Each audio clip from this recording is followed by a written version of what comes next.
Olá, boa tarde. Hoje é comemorado no Brasil o Dia Nacional do Braille. De acordo com o último censo do IBGE, 6,5 milhões de brasileiros são cegos. No Jornal da Justiça de hoje, vamos falar sobre os julgamentos de ações julgadas pelo Supremo Tribunal Federal para garantia de direitos importantes. E também em pauta os projetos inclusivos desenvolvidos pela Corte. Mas esse é apenas um dos destaques do Jornal da Justiça, primeira edição de hoje. Você vai ver também. Morte do menino Henri Borel. Por determinação da Justiça, mãe e padrasto são presos. A Justiça expediu pedido de prisão temporária. Patentes. Ministro Dias Toffoli do Supremo Tribunal Federal suspende dispositivo que prorroga patentes de medicamentos. O pedido de suspensão foi feito pela Procuradoria-Geral da República. E ainda, em evento do CNJ, diretor do Departamento de Monitoramento e Avaliação do SUS, o Sistema Único de Saúde, fala que a expectativa é que nas próximas semanas caia a curva da letalidade da segunda onda de Covid-19 no país.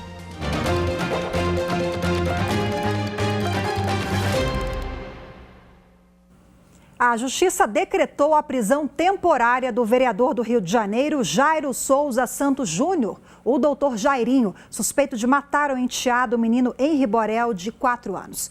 A mãe do garoto, Monique Medeiros, namorada do parlamentar, também foi presa. Os mandatos de prisão foram expedidos nesta quarta-feira pelo 2º Tribunal do Júri do Rio de Janeiro. A prisão temporária do casal é de 30 dias. A polícia prendeu o vereador e a mãe da vítima em uma casa em Bangu, na zona oeste da cidade do Rio de Janeiro. O casal foi encaminhado para a delegacia da Barra da Tijuca. O menino morreu no dia 8 de março no apartamento onde morava com a mãe e o padrasto, depois de passar o fim de semana com o pai, Leniel Borel. A princípio, o caso foi tratado como morte acidental, mas a perícia encontrou indícios de agressão no corpo de Henri. O casal foi preso por atrapalhar as investigações e por ameaçar testemunhas para combinar versões. A suspeita é de que o vereador doutor Jairinho tenha agredido a criança e que a mãe sabia. Os investigadores acreditam ainda que, semanas antes da morte, Henri foi torturado pelo vereador, também com conhecimento da mãe. Os ministros do Supremo Tribunal Federal se reúnem hoje para mais uma sessão plenária por videoconferência.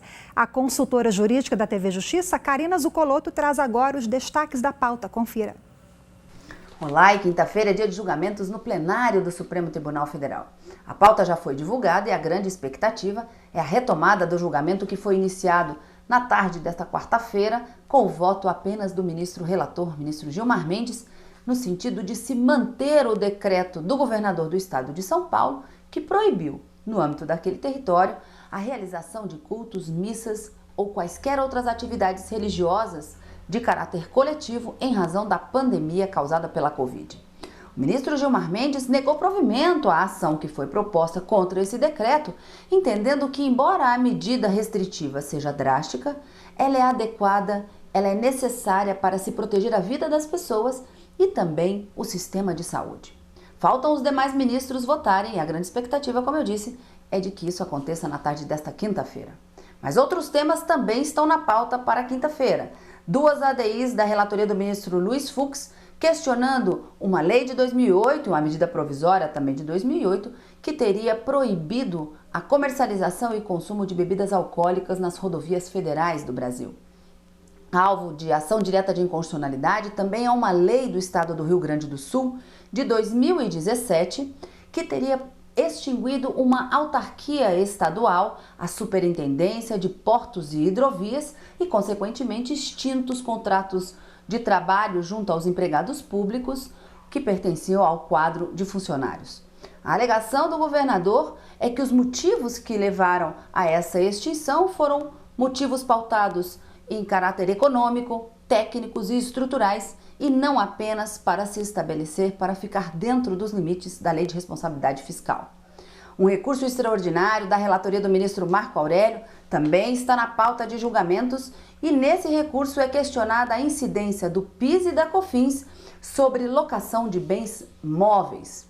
A sessão plenária está marcada para iniciar-se às 14 horas e no direto do plenário você acompanha a sessão na íntegra. A gente te espera. E como vimos agora nos destaques da Karina Zucolotto, começou ontem o julgamento do decreto paulista que proíbe a realização presencial de atividades religiosas por causa da pandemia da Covid-19. Veja agora como foi a sessão na reportagem de Marta Ferreira. A ação foi proposta pelo Partido Social Democrático, questionando a constitucionalidade de um decreto estadual de São Paulo que proibiu a realização presencial de cultos, missas e outras atividades religiosas coletivas, como medida de enfrentamento da pandemia de Covid-19. O relator da ADPF é o ministro Gilmar Mendes, que negou o pedido e manteve a proibição por considerar que as medidas de restrição são necessárias em meio à pandemia. Diante da relevância do tema, a pedido do relator, o processo foi incluído pelo presidente da Corte, ministro Luiz Fux, na pauta de julgamentos para referendo do plenário. O julgamento começou com as sustentações orais. O advogado-geral da União defendeu que as atividades religiosas são essenciais em tempos de pandemia. Também se posicionou contra a medida restritiva do toque de recolher, que, segundo ele, é própria de estados autoritários. Já o procurador do estado de São Paulo destacou que as medidas restritivas são essenciais diante do aumento de casos e número de mortes. Para o Procurador-Geral da República, além de a Constituição assegurar a liberdade religiosa, a assistência espiritual é essencial para muitas pessoas enfrentarem a pandemia. Portanto, igrejas e templos devem poder abrir, desde que respeitados os protocolos sanitários para evitar a disseminação da Covid-19. Depois das sustentações orais, o presidente do STF, ministro Luiz Fux, reagiu à fala de um dos advogados, que citou o trecho da Bíblia como uma espécie de crítica ao STF. É preciso, no entanto, em nome da Corte, repugnar, movido por um sentimento ético e de serenidade, a fala de um dos advogados que dirigiu-se ao final à Corte, invocando a declaração de Jesus em Lucas 23, 24, perdoai-os, Senhor, eles não sabem o que fazem. Essa misericórdia divina, ela é solicitada aos destinatários que se omitem diante dos males. E o Supremo Tribunal Federal, ao revés, não se omitiu, foi pronto e célere numa demanda que se iniciou há poucos dias atrás. O relator da ADPF, ministro Gilmar Mendes, começou o voto relembrando as mais de 337 mil mortes por Covid no Brasil. Gilmar Mendes decidiu manter o decreto paulista que veda as atividades religiosas presenciais. Diante da eloquência dos fatos e da gravidade da situação, migra para o domínio do surreal a narrativa de que a interdição temporária de eventos coletivos em tempos religiosos teria algum motivo anticristão.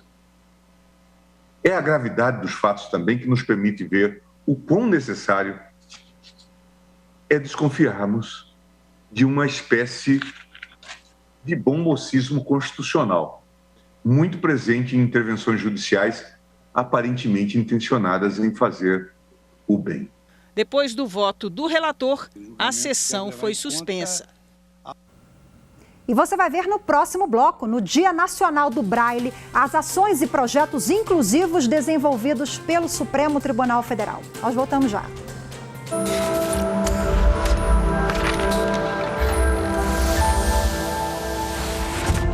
A Constituição Federal de 88 é o normativo mais importante do ordenamento jurídico brasileiro. Ela foi concebida no período de redemocratização e se tornou fundamental na organização e implementação dos direitos e garantias fundamentais da população, além de representar um grande avanço na consecução dos objetivos sociais do Estado.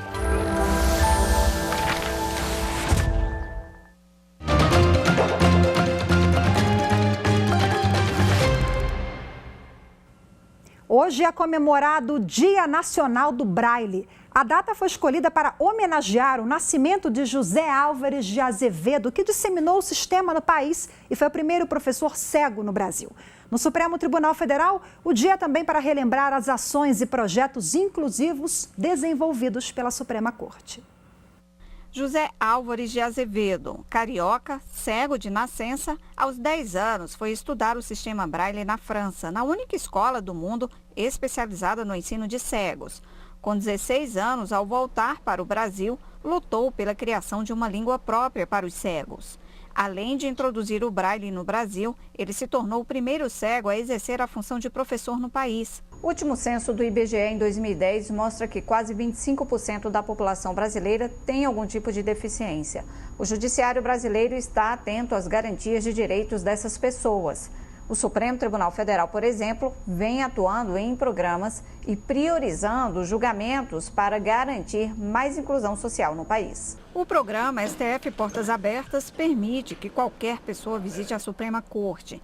Para isso, foram feitas várias mudanças no prédio, como instalação de placas de sinalização em braille ao lado das salas e elevadores, piso tátil e adaptações nos banheiros e salas de julgamentos. E para incentivar uma cultura mais inclusiva dentro do tribunal, foi criado o programa STF Sem Barreiras. O público-alvo são os 46 servidores com deficiência que atuam no Supremo. E desde então a gente faz o acompanhamento bem próximo dos servidores com deficiência. Hoje nós temos 46 servidores, alguns com deficiência visual, né, com baixa visão, monoculares. Já tivemos servidor cego dentro do tribunal. E também fazemos toda a adequação, né, para receber pessoas dentro do tribunal. A Suprema Corte do país também prioriza o julgamento de ações que tratam dos direitos dos deficientes. A aprovação das normas do Estatuto da Pessoa com Deficiência foi um dos julgamentos de destaque do STF, que permitiu, entre outros direitos, a inclusão da pessoa com deficiência no ensino regular. Os ministros também garantiram, por exemplo, a reserva de vagas em concursos públicos e a obrigatoriedade da adaptação de computadores para serem usados por pessoas com deficiência visual em estabelecimentos como lan house e cafés. No ano passado, o Conselho Nacional de Justiça aprovou por unanimidade uma resolução que institui uma política inclusiva e de proteção aos direitos da pessoa com deficiência.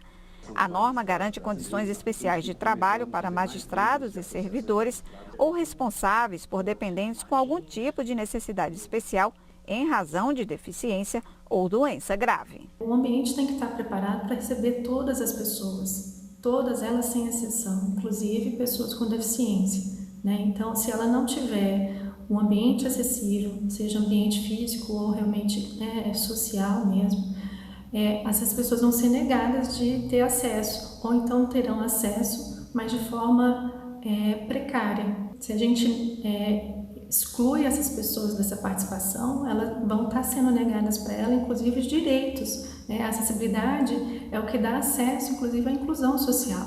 A acessibilidade também está presente na TV Justiça. Todas as sessões plenárias e eventos oficiais que são transmitidos ao vivo têm audiodescrição, closed caption e intérprete de Libras. A TV Justiça também tem um programa especial que explica, na língua brasileira de sinais, os principais termos jurídicos. Sinal, Constituição Federal. Bom, para falar mais sobre o assunto, eu converso agora com a conselheira do Conselho Nacional de Justiça, a doutora Tânia Regina Reckziegel. Seja bem-vinda, muito obrigada pela presença mais uma vez, ótima tarde para a senhora. Obrigada. Bom, vimos na reportagem, hoje é o Dia Nacional do Braille, um dia também para a gente refletir e tomar consciência de quanto a inclusão é um assunto tão caro, tão importante para o nosso país, né? Eu queria que a senhora elencasse agora quais são os principais desafios do Poder Judiciário para poder implantar a legislação que já temos vigente, enfim, normativas. Quais são os principais gargalos para fazer valer o que está também na lei maior do país, né, doutora? Exato. Conhecer e entender as diferentes particularidades de cada público para a posterior atuação em consonância com as especificidades apresentadas é um grande desafio para o alcance geral se faz então necessário conhecer os pontos e que se apresentam as desigualdades substanciais, para que possamos posteriormente concretizar os mecanismos de inclusão do público por eles atingidos. Bom, um público que até há pouco tempo atrás, relativamente, eles eram invisíveis, entre aspas, né, quando eu me refiro a políticas públicas, a atuação do Estado, mas em 2015 veio a aprovação da lei que instituiu o Estatuto da Pessoa com Deficiência. Foi um marco, nós estamos avançando devagarzinho, qual é a sua avaliação? Sim. O movimento político das pessoas com deficiência no Brasil passou por uma longa caminhada e enfrentamento de muitos obstáculos e estigmas até sociais. Uma das principais conquistas da última década da defesa dos direitos das pessoas com deficiência foi alcançada pela promulgação pelo Brasil em 25 de agosto de 2009 da Convenção sobre o Direito das Pessoas com Deficiência da Organização das Nações Unidas. Mas é válido também destacar que até o momento a única convenção que passou pelo trâmite do parágrafo 3º do artigo 5º da Constituição Federal, possuindo então, portanto, status de emenda constitucional, é ainda em 2015, sim, a promulgação, como tu disseste, da Lei Brasileira de Inclusão da Pessoa com Deficiência, a Lei 13.146 de 2015, conhecida como Estatuto da Pessoa com Deficiência.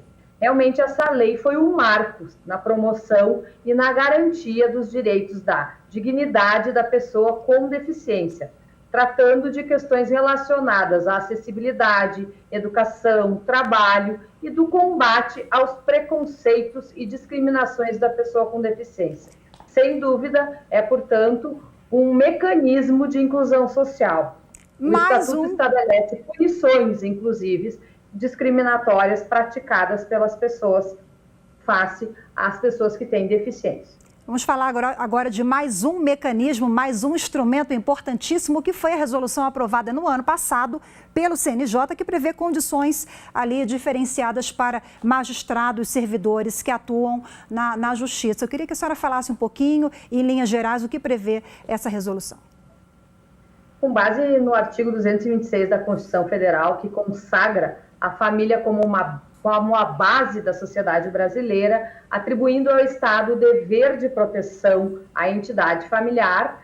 Então, é certo que a participação dos pais, responsáveis legais no desenvolvimento dos seus filhos é fundamental para que esse se dê de forma salutar, especificando quando os dependentes possuem alguma deficiência necessária, especial ou uma doença grave.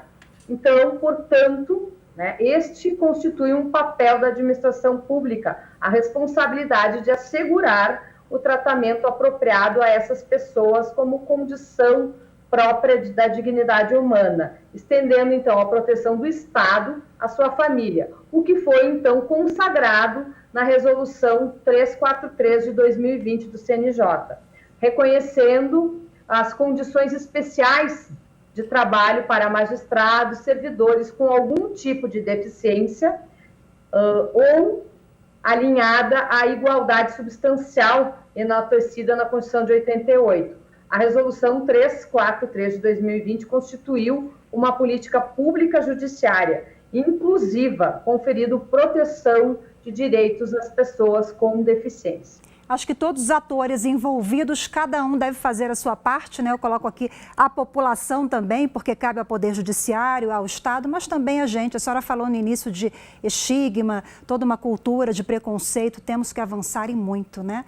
Doutora, muito obrigada pela sua participação, obrigada pelas informações, ótima tarde. Obrigada. E você vai ver no próximo bloco, em evento do CNJ, diretor do Departamento de Monitoramento e Avaliação do SUS, Ângelo De Nicoli, fala sobre a expectativa de queda na curva da letalidade da segunda onda da Covid-19 no país. Os detalhes em instantes.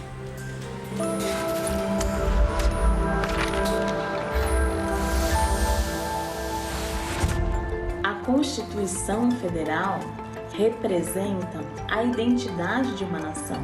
E as cláusulas pétreas nela contidas representam a essência dessa identidade por meio dos princípios fundamentais que visam justamente assegurar a integridade da Constituição e impedir que eventuais alterações possam destruí-la.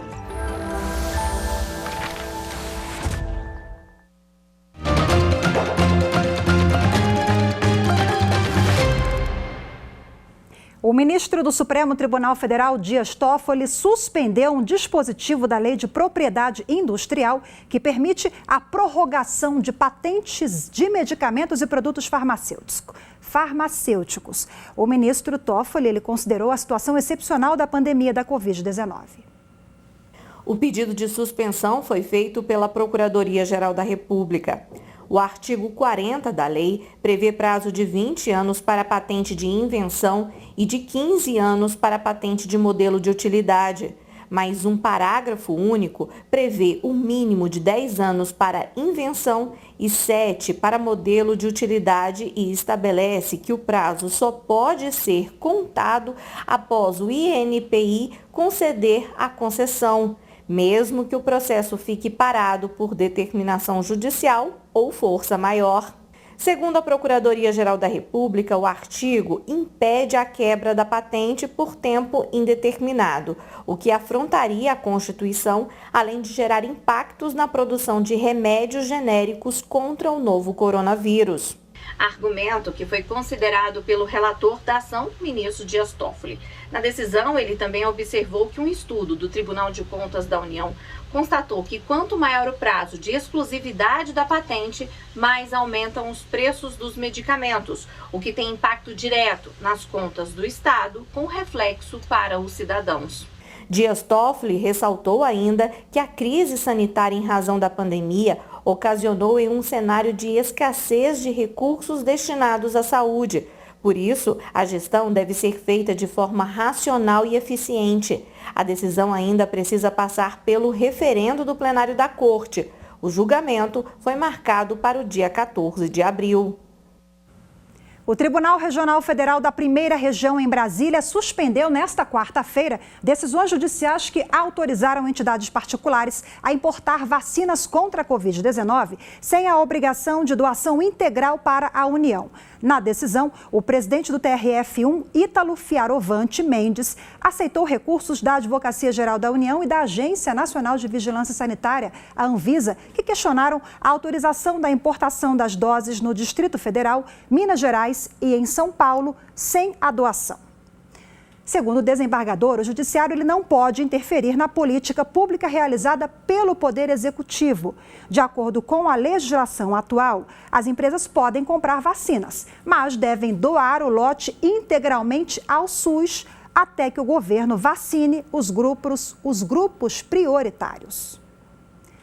O Ministério da Saúde reforçou a importância do uso de dados da pandemia da Covid-19 para melhorar o atendimento à população. Esse foi um dos temas de hoje discutidos no seminário digital em comemoração ao Dia Mundial da Saúde, promovido pelo Conselho Nacional de Justiça. A central de dados do Ministério da Saúde, que já funcionava antes da pandemia, passou a monitorar as informações locais de casos da Covid-19 e ajudar o governo na adoção de medidas de prevenção, combate e suporte ao tratamento da doença. A metodologia de coleta, segundo a doutora Maria Inês Gadelha, da Secretaria de Atenção Especializada em Saúde, foi sendo aperfeiçoada ao longo dos meses. Os dados precisam gerar informação para a identificação de problemas, propostas de solução, monitoramento e avaliação das iniciativas que se tomem pelos governantes, pelas autoridades, pelo que seja. Algumas informações são de acesso público, como o painel coronavírus, disponível na página do Ministério da Saúde na internet. Hoje, o Brasil acumula 340.776 mortes. Foram 3.829 novos óbitos registrados nas últimas 24 horas. Pela análise do Departamento de Monitoramento e Avaliação do SUS, a curva de letalidade da segunda onda da pandemia pode ter tendência à queda nas próximas semanas. A expectativa é que isso aqui comece a cair. Então, a gente já consegue encontrar alguns padrões estatísticos que podem me dizer que hoje nós estamos no alto da curva com a tendência de queda. Vai subir de novo? A gente não pode dizer, mas o que a gente aprendeu durante esse tempo todo é que nesse momento de queda nós precisamos nos organizar para nos prepararmos para uma possível dificuldade no futuro.